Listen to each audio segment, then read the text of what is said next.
You know what the best type of magic is?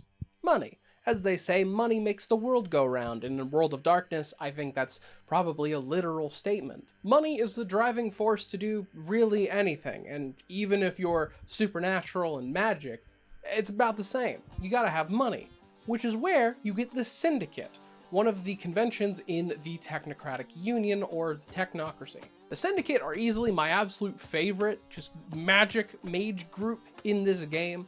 I think they're really fun, because they hit the perfect notes for me when it comes to World of Darkness. They have a really interesting worldview, they're honestly kinda goofy. The obvious joke is a Shadow Wizard money gang. Like, obviously. It has that air of just being proper World of Darkness goofy, and just really interesting thought is put into the way they view the world and their philosophies, and it's really hard to examine them without admitting they kinda have a point. But the Syndicate's actual creation is not as important. Their ancient history kind of just lays the groundwork of many of the different philosophies they shaped. A lot of these are things I'm skimming over if I eventually make a Technocratic Union video, just going over their own history because it mirrors about the same. But the current Syndicate was born of a bunch of different groups these people basically hopped through. But the first appearance of anything Syndicate-esque was in ancient Rome. There was a group known as the Brotherhood of Rule. These mages focused on the physical world and valued the idea of creation, bringing something about through your own hands, especially physically. They got a lot of flack from the more mystical traditions, calling them a bunch of nerds because they weren't, I don't know, flying around through using fireballs, using proper mage things. There were many other groups in between these points of ancient Rome and 1850, with the current version of the Technocracy came into play. Of course, there was the Order of Reason in the 1200s. They had a different name. It's really not important. It's just the same concepts, but different names and jargon, and it's honestly just confusing.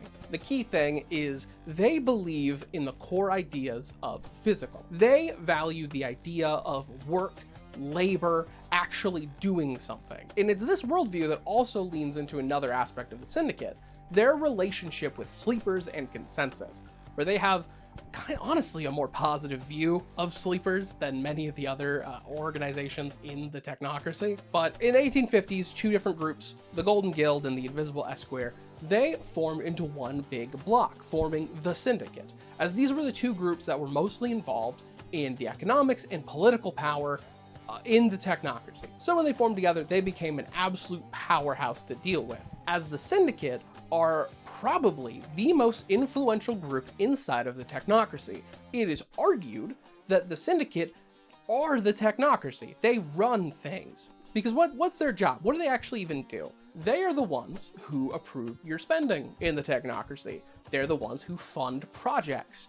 They control the piggy bank, which I'm certain it doesn't go without saying that puts them in a lot of power to all the other groups. This extends to the world of the sleepers. Now, much like every other group in the Technocracy, they want to achieve a global consensus, make sure that their reality is the one in place. Now, every single different discipline in the Technocratic Union, they have their own philosophy of how that should come across, even though they all want the same goal.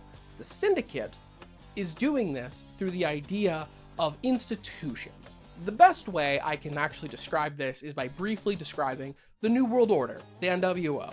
The New World Order is all about world domination and control. They want that shadow government that all the conspiracies go on about with the New World Order. They want to control everything. All ideas that are against their version of consensus, stamped out. The Syndicate, however, is a lot more individualist, because on one hand, they believe in a lot of concepts of capitalism. This video is not intended to be serious economic and political discussion, so don't make it that in the comments. That's embarrassing. Talk about money magic instead. But from what the Syndicate actually says about their own beliefs, they want the individual person, if they are good enough, they work hard enough, and they try and strive, they can pull themselves up by their bootstraps and actually achieve power. It's just staple the American dream. That's their philosophy as stated. In a much deeper level, on a much wider level, the Syndicate believes that actual population control is not done with a heavy hand. You do something with a heavy hand, it's going to cause a crash. The way they phrase it is through all nice economic jargon, market disruptions. If you, as an economy, as a government, whatever, you make a big, heavy-handed push to alter the economy, it's going to tank. They have a lot of experience with this, the Syndicate. Instead, you have to do long-term plans that slowly move. And even more, the sleepers themselves, they don't know what Ascension is. They don't give a shit about the idea of ascending. What they want is to live. You want to live comfortably. So, if they have institutions set up that simply allow sleepers to do this, make sleepers believe that they have a amount of influence over their world. They can vote in local elections, they can vote in national elections. They can still do all of that, make it feel like they are doing something in a system that listens. The way you get mass market upheaval is by having all of the sleepers pissed as fuck that you're controlling what they can say and do. The relationship between the NWO and the Syndicate is really interesting because they are like extensively the opposite ends of a spectrum. It's this view that I think makes the Syndicate really interesting because they're, yeah, I can't fault that. That's just a good ass point. They seem incredibly practical. That's a very realistic way, I believe, to achieve their consensus. I think if it's going to happen, it kind of sounds like the Syndicate's the one, unless, I don't know, Iteration X puts brain chips in everyone and mind controls them, the NWO gets an actual one world government. It's just the Syndicate is the world we currently have right now, the status quo. If anything, if they were just following their actual ideas on paper, it would just be our lives right now, but slightly more comfortable, so we just don't have as much to complain about. You gotta have friction in any system, because if people don't have friction in any form of problem, they lash out at kinda anything. However, much like the Technocracy and kinda everything in World of Darkness, a lot of times, things sound way better on paper than it is in practice. It's the part I enjoy about World of Darkness, because everyone sucks. Everyone's such a shitter here. Even though the Syndicate sound really nice, the actual ideas of capitalism, of being able to make something of yourself if you apply and really try, is nice. But the Syndicate also are like the worst parts of capitalism, because a core tenet of theirs is the idea of might makes right. You are gonna step on a lot of hands, a lot of heads as you climb your way to the top. And because you are physically able to do that, that means you are correct. You deserve that. Can exalt their Andrew Ryan ideas of, is a man not entitled to the sweat upon his brow? No, says the man in Washington, it belongs to the poor. The problem is, you can get just as much control over sleepers by putting them in awful financial situations. How do you control a large population of people? Make them financially dependent on you, which is another point of like, damn, are the Syndicate working? Like, are they winning right now in our world? Oh man, they've certainly tried other economic models to undergo their concepts and ideas. There are a lot of economic experiments they've done over the generations. In fact, like for the Cold War, it was actually split in the Technocracy, which they were gonna side with capitalism or communism. The Syndicate sided with capitalism, obviously. And they also went under some pretty underhanded tactics to make capitalism win in the Cold War, in the process screwing over a lot of mages. But they got their way. Out of the Cold War, they became an absolute massive economic powerhouse to the point where they are the dominant group in the Technocratic Union. And I can understand why it would work for the Syndicate. They're a lot more individualistic, and so the idea of an economic system that has a couple people at the top and everyone else nice and below them, it just works better. I don't think that they're out here literally wanting capitalism and exalting its virtues. It's more, it fits their line of what they view consensus as. And capitalism plays in just a little bit more to their idea of hyper-economics and how they view the universe, which I'll get to that right at the end. It's just wait to that point. The magic is super cool. It's very unique, I have to describe it. But after the Cold War, they introduced a lot of different projects. There are two really funny ones that are listed in the M20 book. After the Cold War, the Syndicate were the ones to introduce the Euro. Shout out to all my European watchers. But the Euro? Wizards did that. But the other favorite is in-game economies. You know MMO economies? Remember that long time ago when like WoW gold was like suddenly exchangeable with dollar? like the economy of World of Warcraft was newsworthy. Now, like, every game has an in-game economy. That's a Syndicate plot, baby. They're trying to control you. I say, as I don't know when exactly this video is coming out, but as you're watching this, I am probably playing Path of Exile 2 with its latest update, and it just means somewhere out there's a Syndicate mage taking my exalted orbs. If we were in Mage 5th edition, I firmly believe that if we read the Syndicate block, it's going to mention NFTs and crypto, because it sounds like one of their ploys. Which, their ploys, by the way, have to be incredibly subtle. They have a lot of experience not doing it correctly. As like World War I, they were kind of screwed over. They invested in a lot of different economies, and then everything exploded. They did try to pull themselves out of it. There's a mention in the actual tradition book for the Syndicate, a nice, like, really long interview section. It's really cool. I love how it's written. There's a Syndicate mage that describes one of the ways they were working to get out of that economic issue in Europe during World War II. They were the ones who convinced Hitler to go all in on car infrastructure and the automobile. So I'm relating this to my World War II video I made a while back. Go watch that one. I think it's fun. There's a part where Adolf Hitler and the SS, they were like shielded magically from vampiric influence. The Prince of Berlin was really pissed that he couldn't dominate Hitler to make him do what he wanted. Their theory, at least the prince's theory, was that some demon or creature or something was protecting Hitler. I am now convinced it was a Syndicate mage. I think one of them was doing it because they had a ploy in mind and they were doing something and they couldn't have a vampire messing with it. It is these experiences that build up the core philosophy of the Syndicate. Ars Cupitae, or the art of desire. Their idea and their philosophy is that you simply settle in somewhere and slowly introduce your influence. It's very Ventru. It's really Ventru in this way that they're talking about, as in you just put up shop and you build an empire. For a lot of the Syndicate mages, this is the view of a giant corporation that expands.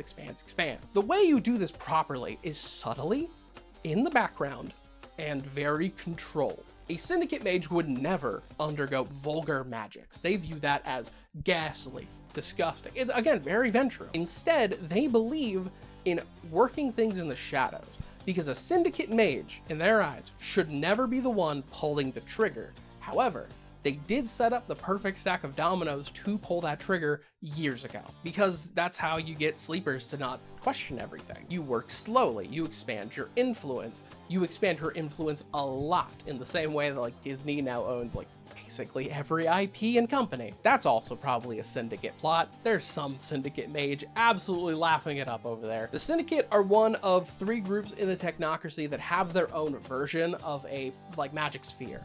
For the Syndicate, it is Primal Utility. It's based off of Prime. Prime is the magical concept of just creation existence.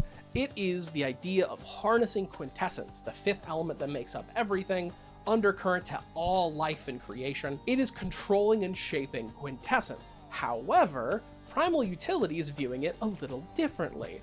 While many Master Prime mages view the world just spewing out Prime, it's very natural. It's kind of like whatever that magic is in Final Fantasy VII. I don't know, I've never played that. They word it a lot like that. Primal Utility looks at it deeper. As many Syndicate mages will say, if you really examine it, it kind of acts like an economy, because there are people who invest more in quintessence, and then they get something back out of it. Primal Utility is a fun read in the Mage 20th book.